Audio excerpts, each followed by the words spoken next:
দ্বিতীয় বিশ্বযুদ্ধের পরে Indian navy was considered as a joke, যেখানে ব্রিটেন, আমেরিকা, রাশিয়ার মতো বড় বড় দেশগুলো সারা বিশ্বের সমুদ্রকে দাপিয়ে বেড়াতো। তখন ভারতীয় নেভির কাছে হাতে গোনা কয়েকটা শিপ ছিল যেগুলো ছিল পুরো আউটডেটেড। তখন যে ইন্ডিয়ান নেভিকে সারা পৃথিবী ক্রিটিসাইজ করতো যে ভারত কিভাবে নিজেকে রক্ষা করবে, সেই ইন্ডিয়ান নেভি আজ স্ট্রেট অফ হরমুজ দিয়ে ভারতীয় গ্যাসের ট্যাঙ্কার, তেলের ট্যাঙ্কারকে এসকর্ট করে পার করে নিয়ে যাচ্ছে, এবং তাও তখন যখন সারা মিডল ইস্ট জ্বলছে।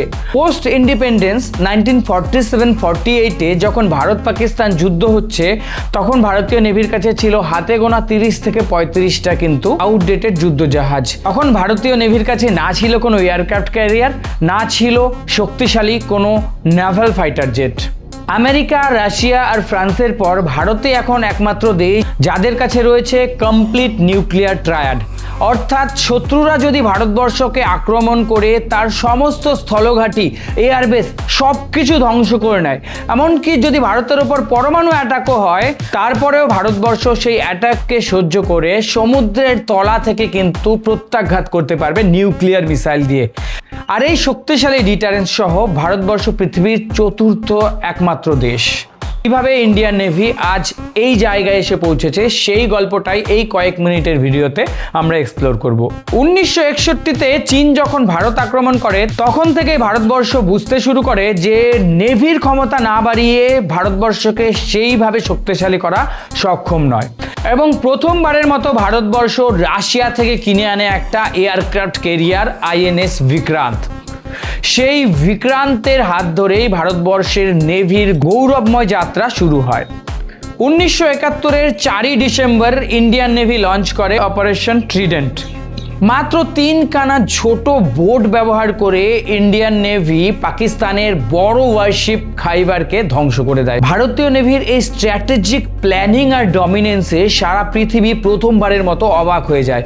এই অপারেশন ট্রাইডেন্টের মাত্র 4 দিন পর ভারতবর্ষ লঞ্চ করে আরেকটা সাকসেসিভ অপারেশন পাইথন। আর ব্যাক টু ব্যাক এই দুটো অপারেশনের মাধ্যমে ইন্ডিয়ান নেভি তখন পাকিস্তানের অয়েল ফিল্ডকে পুরোপুরি ধ্বংস করে দেয় এবং বাধ্য করে পাকিস্তান নেভি নিজেদের ঘরের মধ্যে আটকে রাখতে। এই প্রথমবার ছিল যে ভারতবর্ষ অ্যারাবিয়ান সিতে নিজেদের ডমিনেন্স দেখাচ্ছিল, আর এরপর থেকে আর ভারতবর্ষকে পেছনে ফিরে তাকাতে হয়নি। 1988 সালে ভারতবর্ষ নিজের রিজিয়ন থেকে বাইরে গিয়ে অপারেশন ক্যাকটাসের মাধ্যমে মালদ্বীপের সামরিক অভ্যুত্থান আটকে দিয়েছিল মাত্র কয়েক ঘন্টার ব্যবধানে। সারা দুনিয়ার কাছে ভারতবর্ষের নেভি যেন একটা নতুন পরিচয় পাচ্ছিল।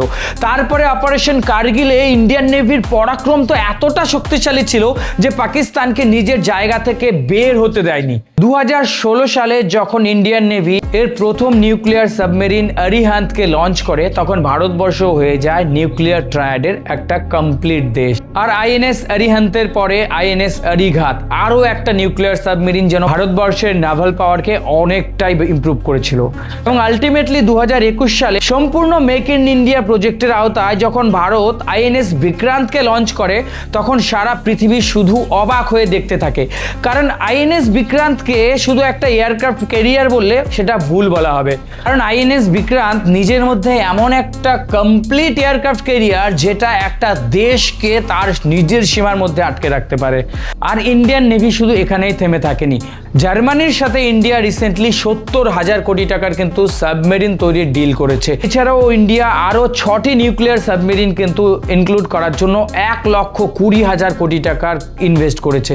আর এর পাশাপাশি বাকি যে সমস্ত জায়গাগুলোতে ইমপ্রুভমেন্ট দরকার, সব জায়গাতে কিন্তু ইন্ডিয়ান নেভি আজকে ইমপ্রুভ করছে।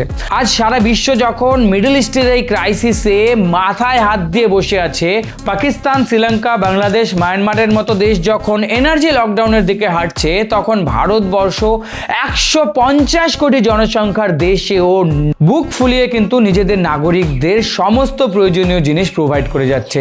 যেখানে ইউরোপের মতো বড় বড় দেশগুলো নাকানি চোবানি খাচ্ছে, সেখানে কিন্তু ইন্ডিয়া নিজেদের ডমিনেটিং পাওয়ার দিয়ে একদিকে যেমন রাশিয়াকে ব্যালেন্স করছে, অন্যদিকে তেমন কিন্তু আমেরিকাকে ব্যালেন্স করছে।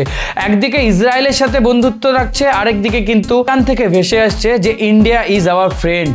আর বন্ধুরা, আপনাদের কি মনে হয় ইন্ডিয়ার নেভাল ডমিনেন্সের কোন জায়গাটা সবচেয়ে বড় টার্নিং পয়েন্ট ছিল?